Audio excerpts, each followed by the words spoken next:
are these people? And I am so happy because I have Sabrina Salvati, or as she's known, Sabby Sabs, with me today. Hi, Sabby. Hi, Tara. I feel like doing the doobie-doo because I love your theme song, and we both got theme songs from Jessie Jett. Yeah, I know. Jessie's awesome. Mm-hmm. Really great. So you've been doing some really great coverage of all the craziness that's in our world right now and the stuff that they are trying to get us to accept right now from the US government. And it's amazing. It's amazing. I actually just wanted to get your view on something, and Reade, I think you had it, but I was trying to share, of course, that you were going to be on the show. So I was trying to share that with everyone. And then on Twitter, and then I shared the Russian President Putin's speech today about, why they're having their military operation, their conflict in Ukraine, and his views on this. And you think that the world would want to know, but I immediately got shadow banned, and you can't really see the tweets. So we're going to have his little speech on the show, and I was hoping you could watch it with me, and then we could talk about it right after, if that's cool. All right, let's do it. But one of the things, Reade, I wanted to say, I had said at the top that I wanted some audience participation. Is there anyone who asked a question in the chat for Sabby or wanted to make a comment? Murphy Mack said criminals like America's neocon neoliberal corporate ruling class got to keep on top, else they might get judged, which is their worst nightmare. Not really a question, but but yeah, we've got everyone here. Noli's here, Indy's here, Les Bones is here, tons of people that we all know and love. Love you, Noli, love you, Indy. And I have to say, Independent News Network has made it possible for me to be. So thank you, Indy. Thank you, Reade. Yeah.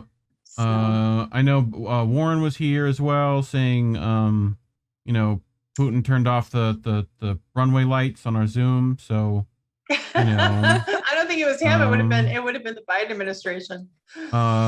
Choosy Elvis had it right. You got to shoot your television to keep your sanity. That's funny. Murphy training us to use the word Europe all the time is a form of conditioning. US is dumb.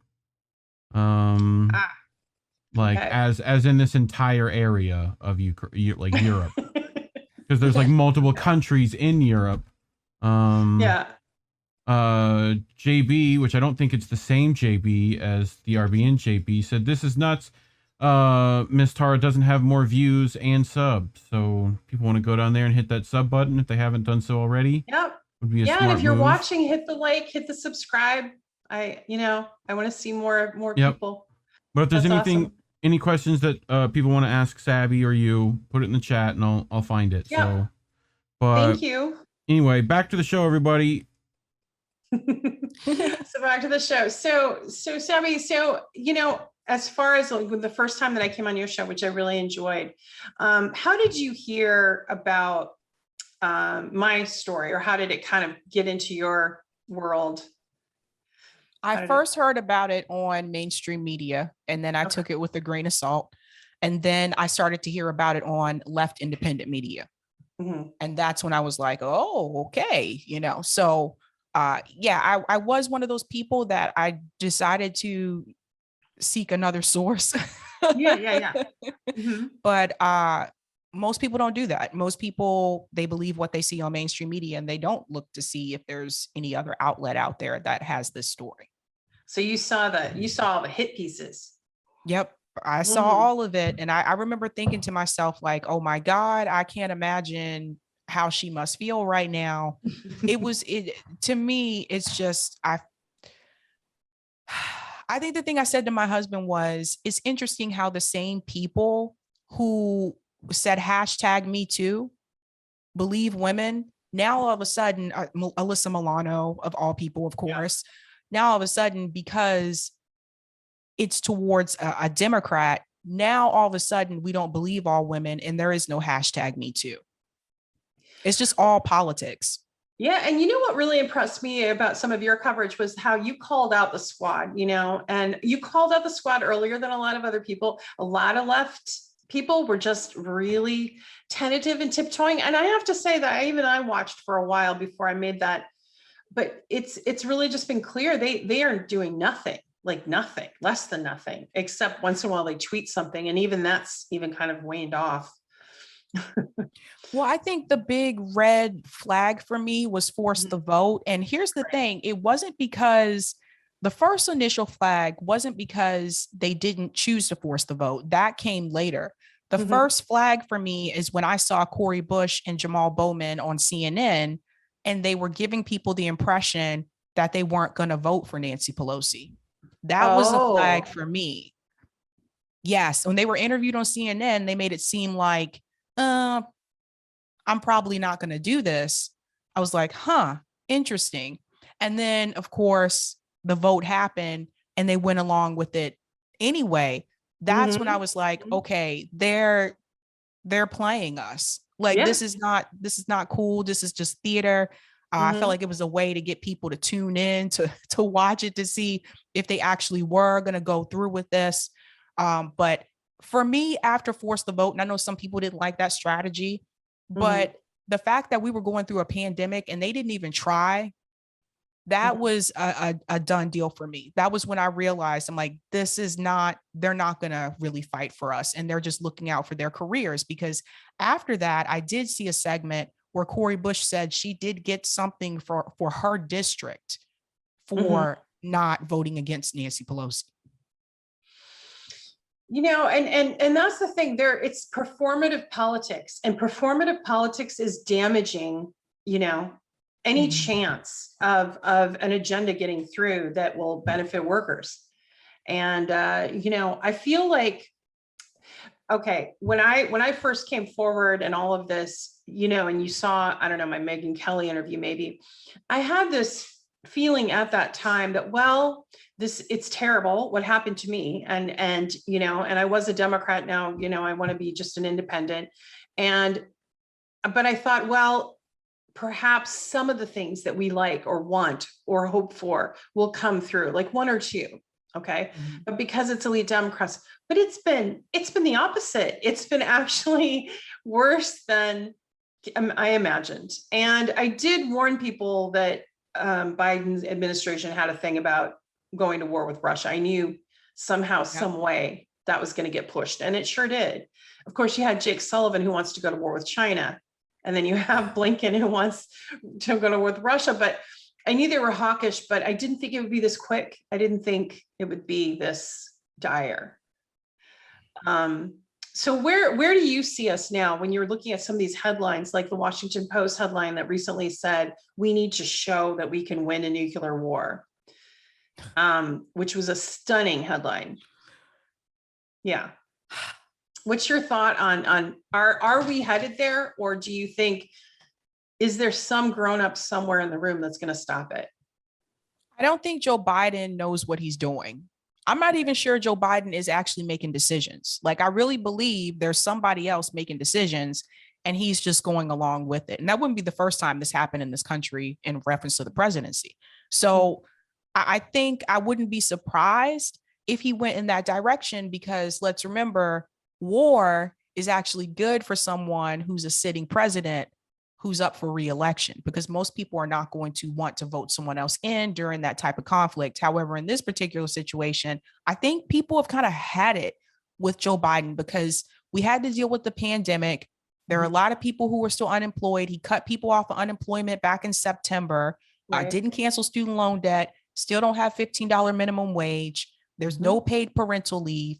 He hasn't done anything. And now they have this whole Roe v. Wade situation. But a lot of us are bringing up the fact that that was another thing that Joe Biden said that he was going to do, is codify Roe v. Wade into law. And not only that, but it could have been done going all the way back to Obama.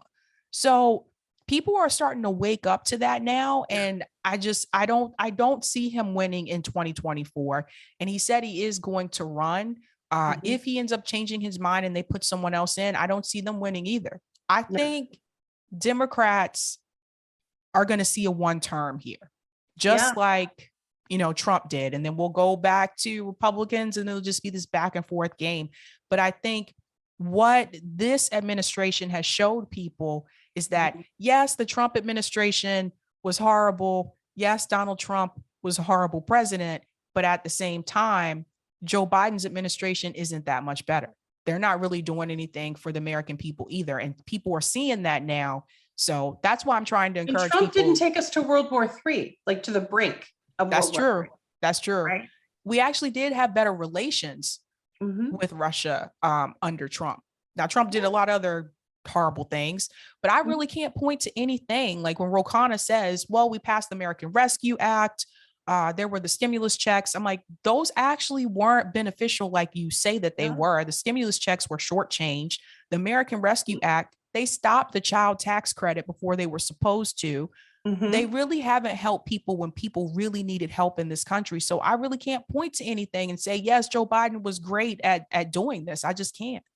And then you see the celebrities, the usual suspects of major celebrities, just praising Biden like best president ever. It's like, okay, because you're elite and you're a multimillionaire. So he did give some corporate tax breaks and some tax breaks to millionaires. And he ran on saying he wouldn't do that. He ran on saying actually he was going to tax the rich. Remember that? Yep. What happened to that? What happened to any of it? And what really gets me too is because I was always really careful about criticizing Bernie Sanders in the past. Now I'm just like, no, I'm sorry, but he supported this proxy war against Russia, giving weapons to Ukraine. I mean, he'll never get my support again. That's done. Yeah. Bernie Sanders is kind of like, he's the politician that really brings the young people into the Democratic Party. So he's an independent, but he runs as a part of the Democratic Party. Right. After 2016, when he saw what the DNC did to him, Mhm. that should have been the time for him to walk away and to start some type of third party movement, whatever he wanted to do. I felt like that campaign that he had, the 2016 one, was actually better than the 2020 campaign. Some people Absolutely. disagree because the 2020 one got more attention. It was more commercial attention, but 2016 was the revolutionary campaign.